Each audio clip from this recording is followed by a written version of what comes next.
एक बार की बात है, मुगल दरबार में बादशाह अकबर अपने दरबारियों के साथ किसी मुद्दे पर चर्चा कर रहे थे। उसी समय वहां एक किसान अपनी फरियाद लेकर आया और बोला, महाराज न्याय करो, मुझे इंसाफ चाहिए। यह सुनकर बादशाह अकबर बोले कि क्या हुआ? किसान बोला, महाराज मैं एक गरीब किसान हूँ। कुछ समय पहले मेरी पत्नी का निधन हो गया और अब मैं अकेला रहता हूँ। मेरा मन किसी भी काम में नहीं लगता है। इसलिए एक दिन मैं काजी साहब के पास गया। उन्होंने मन की शांति के लिए मुझे यहाँ से काफी दूर स्थित एक दरगाह में जाने के लिए कहा। उनकी बात से प्रभावित होकर मैं दरगाह जाने के लिए तैयार हो गया, लेकिन साथ ही मुझे इतने वर्षों तक मेहनत करके कमाए सोने के सिक्कों के चोरी होने की चिंता सताने लगी। जब मैंने यह बात काजी साहब को बताई तो उन्होंने कहा कि वह सोने के सिक्कों की सुरक्षा करेंगे और उसके वापस आने पर लौटा देंगे। इस पर मैंने सभी सिक्के एक थैली में डालकर उन्हें दे दिए। एहतियात के तौर पर काजी साहब ने मुझे थैली पर मुहर लगाने को कहा। बादशाह अकबर बोले, अच्छा तो फिर क्या हुआ? किसान ने कहा, महाराज मैंने मुहर लगाकर थैली उन्हें दे दी और दरगाह के दर्शन करने यात्रा पर चला गया। फिर जब कुछ दिनों बाद वापस आया तो काजी साहब ने थैली वापस दे दी। मैं थैली लेकर घर लौटा और उसे खोला तो उसमें सोने के सिक्कों की जगह पत्थर थे। मैंने इस बारे में काजी साहब से पूछा तो उन्होंने गुस्से में कहा कि तुम मुझ पर चोरी का इल्जाम लगाते हो। इतना कहकर उन्होंने अपने नौकरों को बुलाया और मुझे मार मार कर वहां से भगा दिया। किसान ने रोते हुए कहा, महाराज मेरे पास जमा पूंजी के नाम पर बस वही सोने के सिक्के थे। मेरे साथ न्याय करे महाराज। किसान की बात सुनकर बादशाह अकबर ने बीरबल को मामला सुलझाने के लिए कहा। बीरबल ने किसान के हाथों से थैली लेकर उसे अंदर से देखा और महाराज से थोड़ा सा समय मांगा।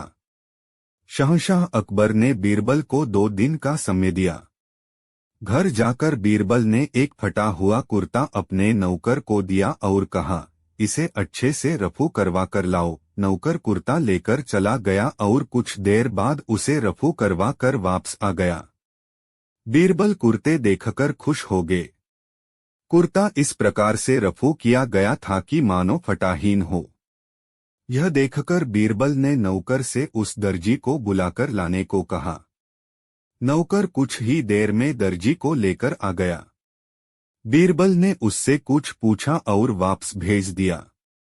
अगले दिन बीरबल दरबार पहुंचे और सैनिक से काजी व किसान दोनों को दरबार में लेकर आने का आदेश दिया। कुछ ही देर में सैनिक काजी व किसान को साथ ले आया। इसके बाद बीरबल ने सैनिक से दर्जी को भी बुलाने के लिए कहा। यह सुनते ही काजी के होश उड़ गए। दर्जी के आते ही बीरबल ने उससे पूछा, क्या काजी ने तुम्हें कुछ सिलने के लिए दिया था? तब दर्जी ने कहा, कुछ महीने पहले मैंने इनकी सिक्कों वाली थैली को सिया था। इसके बाद जब बीरबल ने जोर देकर काजी से पूछा तो उसने डर के मारे सब कुछ सचस्त बता दिया। काजी ने कहा, महाराज मैं एक साथ इतने सारे सोने के सिक्के देखकर लालची हो गया था, मुझे माफ कर दो। बादशाह अकबर ने काजी को आदेश दिया कि वह किसान को उसके सोने के सिक्के लौटाए और साथ ही काजी को 1 वर्ष कारावास की सजा सुनाई।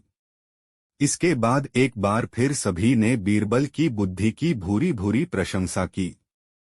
सीख, कभी लालच नहीं करना चाहिए और नहीं किसी के साथ धोखा करना चाहिए। गलत काम के बदले एक दिन सजा जरूर भुगतनी पड़ती है। बीरबल बहुत चतुर, बुद्धिमान और हाजिर जवाब था। उसकी कीर्ति दूर देशों तक फैली हुई थी। ईरान के बादशाह ने जब उसके चातुर्य की तारीफ सुनी तो उसने राजा के पास संदेश भिजवाया कि आपके वजीर को कुछ दिन के लिए मेरे दरबार में भेजने की कृपा करे। राजा ने बहुत कीमती वस्त्र आभूषणों की भेंट के साथ बीरबल को ईरान के लिए रवाना किया। ईरान की सीमा पर बीरबल का भव्य स्वागत किया गया।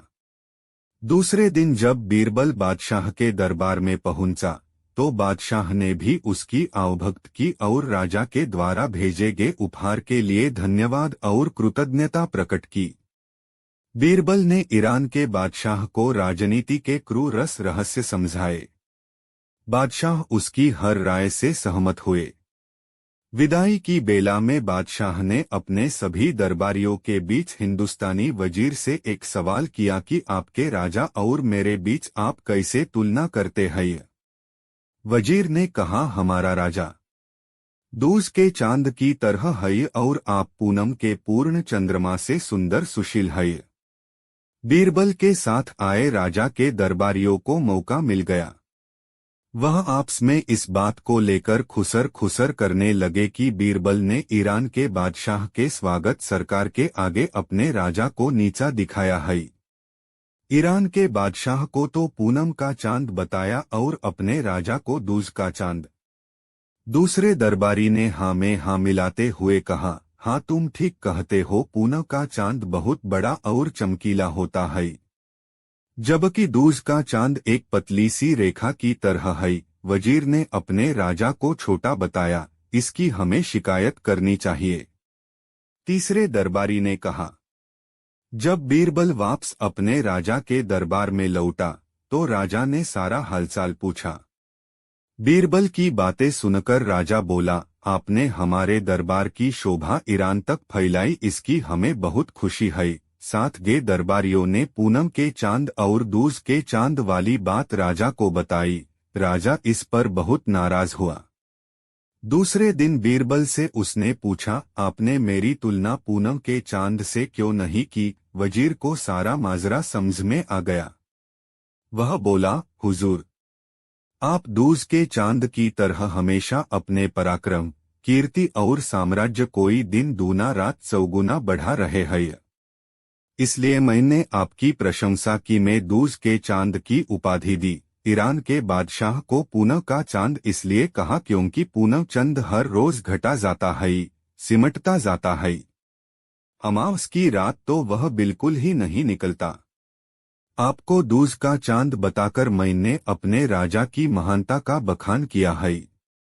दूज का चांद सबको प्रिय होता है, सभी उसके दर्शन करते हैं।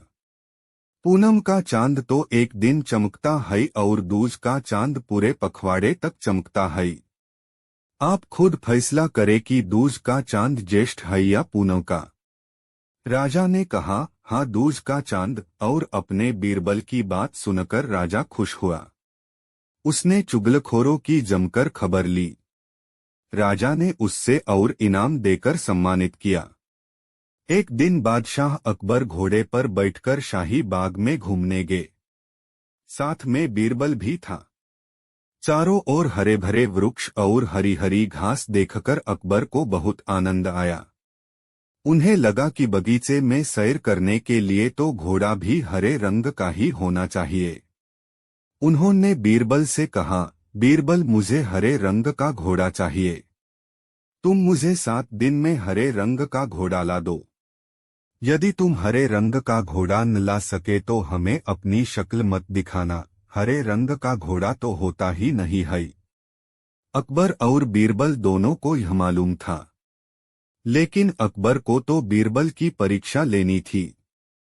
दरअसल इस प्रकार के अटपटे सवाल करके वे चाहते थे कि बीरबल अपनी हार स्वीकार कर ले और कहे कि जहां पनाह मैं हार गया। मगर बीरबल भी अपने जैसे एक ही थे।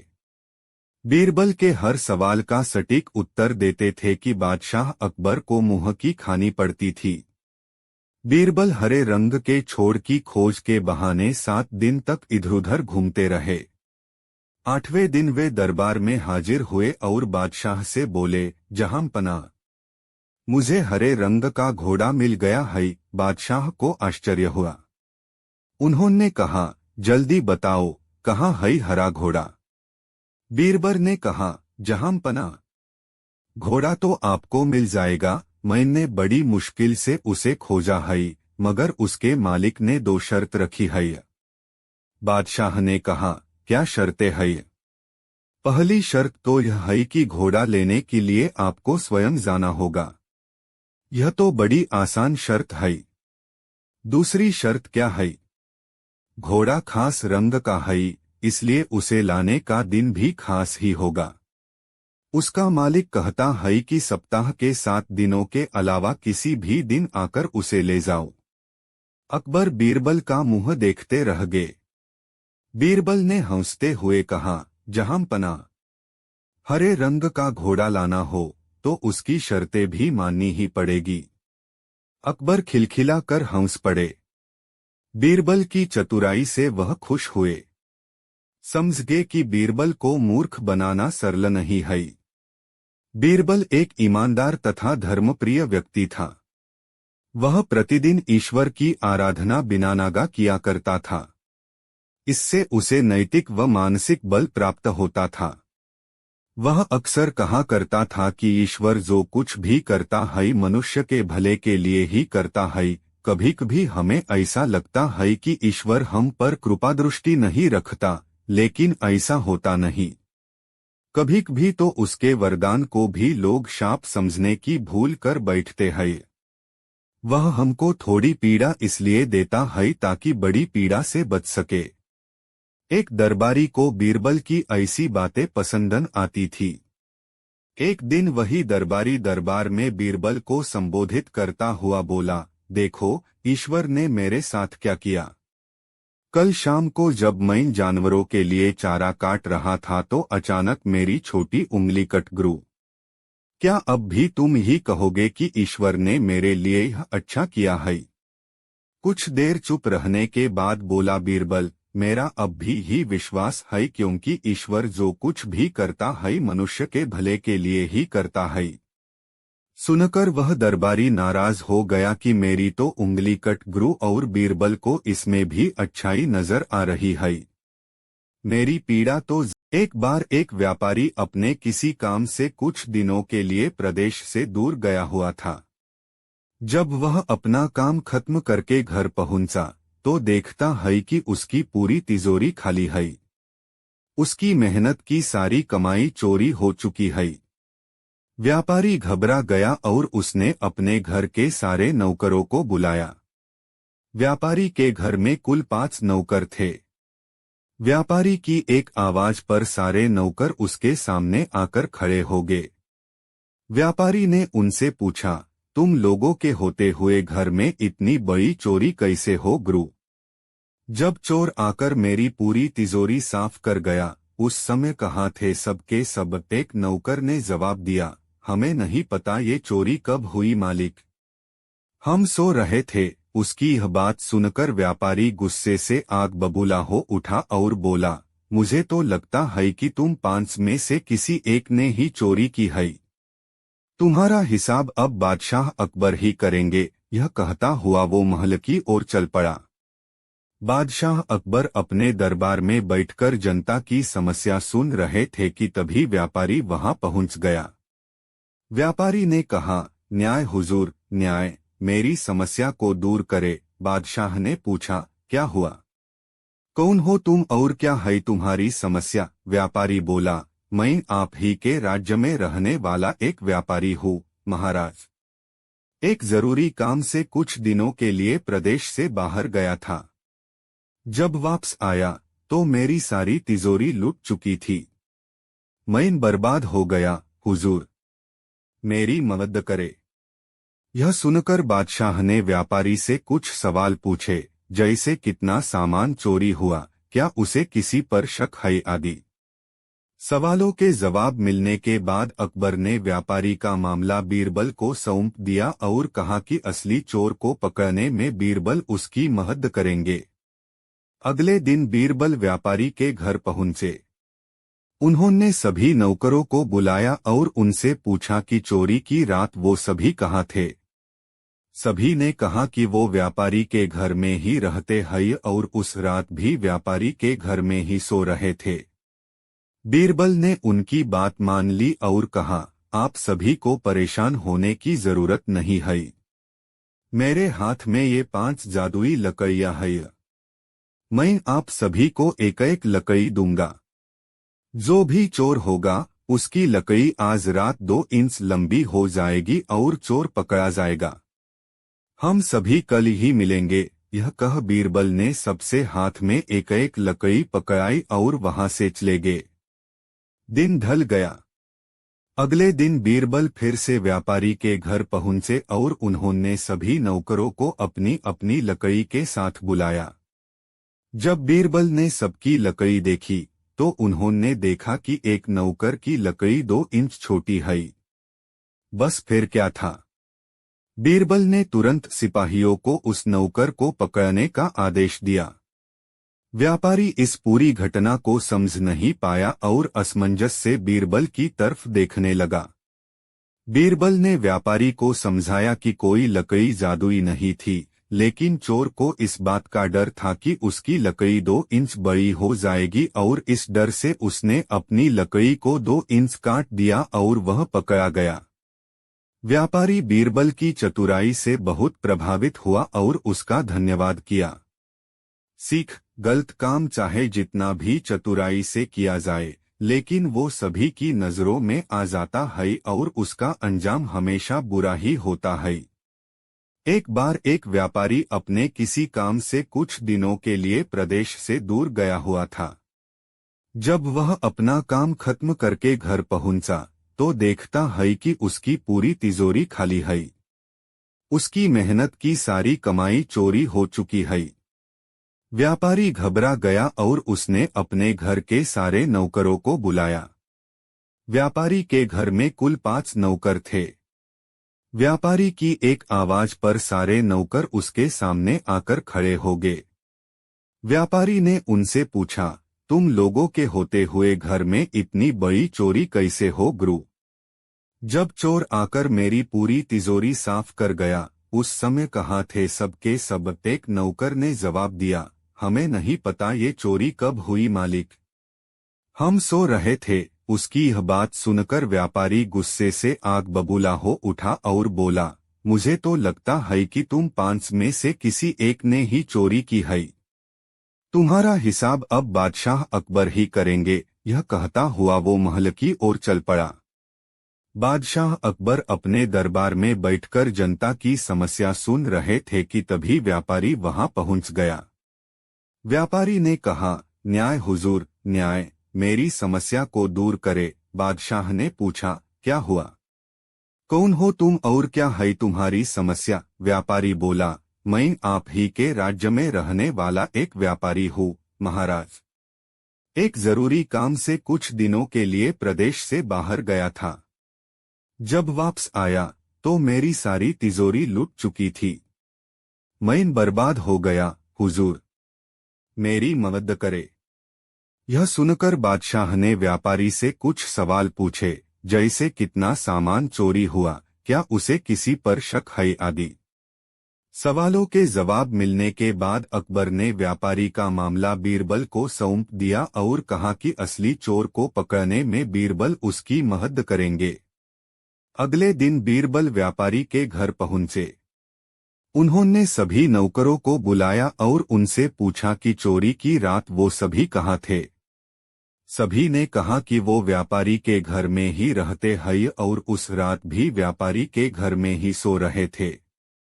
बीरबल ने उनकी बात मान ली और कहा, आप सभी को परेशान होने की जरूरत नहीं है। मेरे हाथ में ये 5 जादुई लकड़ियां हैं। मैं आप सभी को एक एक लकड़ी दूंगा। जो भी चोर होगा उसकी लकड़ी आज रात 2 इंच लंबी हो जाएगी और चोर पकड़ा जाएगा। हम सभी कल ही मिलेंगे। यह कह बीरबल ने सबसे हाथ में एक एक लकड़ी पकड़ाई और वहां से चले गए। दिन ढल गया। अगले दिन बीरबल फिर से व्यापारी के घर पहुंचे और उन्होंने सभी नौकरों को अपनी अपनी लकड़ी के साथ बुलाया। जब बीरबल ने सबकी लकड़ी देखी तो उन्होंने देखा कि एक नौकर की लकड़ी 2 इंच छोटी है। बस फिर क्या था। बीरबल ने तुरंत सिपाहियों को उस नौकर को पकड़ने का आदेश दिया। व्यापारी इस पूरी घटना को समझ नहीं पाया और असमंजस से बीरबल की तरफ देखने लगा। बीरबल ने व्यापारी को समझाया कि कोई लकड़ी जादुई नहीं थी, लेकिन चोर को इस बात का डर था कि उसकी लकड़ी 2 इंच बड़ी हो जाएगी और इस डर से उसने अपनी लकड़ी को 2 इंच काट दिया और वह पकड़ा गया। व्यापारी बीरबल की चतुराई से बहुत प्रभावित हुआ और उसका धन्यवाद किया। सीख: गलत काम चाहे जितना भी चतुराई से किया जाए, लेकिन वो सभी की नजरों में आ जाता है और उसका अंजाम हमेशा बुरा ही होता है। एक दिन अकबर व बीरबल बाग में सैर कर रहे थे। बीरबल लतीफा सुना रहा था और अकबर उसका मजा ले रहे थे। तभी अकबर को नीचे घास पर पड़ा बांस का एक टुकड़ा दिखाई दिया। उन्हें बीरबल की परीक्षा लेने की सूझी। बीरबल को बांस का टुकड़ा दिखाते हुए वह बोले, क्या तुम इस बांस के टुकड़े को बिना काटे छोटा कर सकते हो? बीरबल लतीफा सुनाता सुनाता रुक गया और अकबर की आंखों में झांका।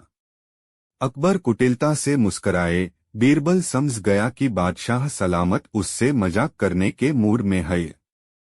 अब जैसा बेसिर पैर का सवाल था तो जवाब भी कुछ वैसा ही होना चाहिए था। बीरबल ने इधर-उधर देखा। एक माली हाथ में लंबा बांस लेकर जा रहा था। उसके पास जाकर बीरबल ने वह बांस अपने दाएं हाथ में ले लिया और बादशाह का दिया छोटा बांस का टुकड़ा बाएं हाथ में।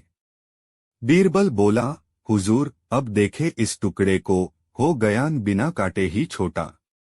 बड़े बांस के सामने वह टुकड़ा छोटा तो दिखना ही था। निरुत्तर बादशाह अकबर मुस्करा उठे बीरबल की चतुराई देखकर। एक बार की बात है, मुगल दरबार में बादशाह अकबर अपने दरबारियों के साथ किसी मुद्दे पर चर्चा कर रहे थे। उसी समय वहां एक किसान अपनी फरियाद लेकर आया और बोला, महाराज न्याय करो, मुझे इंसाफ चाहिए। यह सुनकर बादशाह अकबर बोले कि क्या हुआ? किसान बोला, महाराज मैं एक गरीब किसान हूँ। कुछ समय पहले मेरी पत्नी का निधन हो गया और अब मैं अकेला रहता हूँ। मेरा मन किसी भी काम में नहीं लगता है। इसलिए एक दिन मैं काजी साहब के पास गया। उन्होंने मन की शांति के लिए मुझे यहाँ से काफी दूर स्थित एक दरगाह में जाने के लिए कहा। उनकी बात से प्रभावित होकर मैं दरगाह जाने के लिए तैयार हो गया, लेकिन साथ ही मुझे इतने वर्षों तक मेहनत करके कमाए सोने के सिक्कों के चोरी होने की चिंता सताने लगी। जब मैंने यह बात काजी साहब को बताई तो उन्होंने कहा कि वह सोने के सिक्कों की सुरक्षा करेंगे और उसके वापस आने पर लौटा देंगे। इस पर मैंने सभी सिक्के एक थैली में डालकर उन्हें दे दिए। एहतियात के तौर पर काजी साहब ने मुझे थैली पर मुहर लगाने को कहा। बादशाह अकबर बोले, अच्छा तो फिर क्या हुआ? किसान ने कहा, महाराज मैंने मुहर लगाकर थैली उन्हें दे दी और दरगाह के दर्शन करने यात्रा पर चला गया। फिर जब कुछ दिनों बाद वापस आया तो काजी साहब ने थैली वापस दे दी। मैं थैली लेकर घर लौटा और उसे खोला तो उसमें सोने के सिक्कों की जगह पत्थर थे। मैंने इस बारे में काजी साहब से पूछा तो उन्होंने गुस्से में कहा कि तुम मुझ पर चोरी का इल्जाम लगाते हो। इतना कहकर उन्होंने अपने नौकरों को बुलाया और मुझे मार मार कर वहां से भगा दिया। किसान ने रोते हुए कहा, महाराज मेरे पास जमा पूंजी के नाम पर बस वही सोने के सिक्के थे। मेरे साथ न्याय करे महाराज। किसान की बात सुनकर बादशाह अकबर ने बीरबल को मामला सुलझाने के लिए कहा। बीरबल ने किसान के हाथों से थैली लेकर उसे अंदर से देखा और महाराज से थोड़ा सा समय मांगा। शहंशाह अकबर ने बीरबल को 2 दिन का समय दिया। घर जाकर बीरबल ने एक फटा हुआ कुर्ता अपने नौकर को दिया और कहा, इसे अच्छे से रफू करवा कर लाओ। नौकर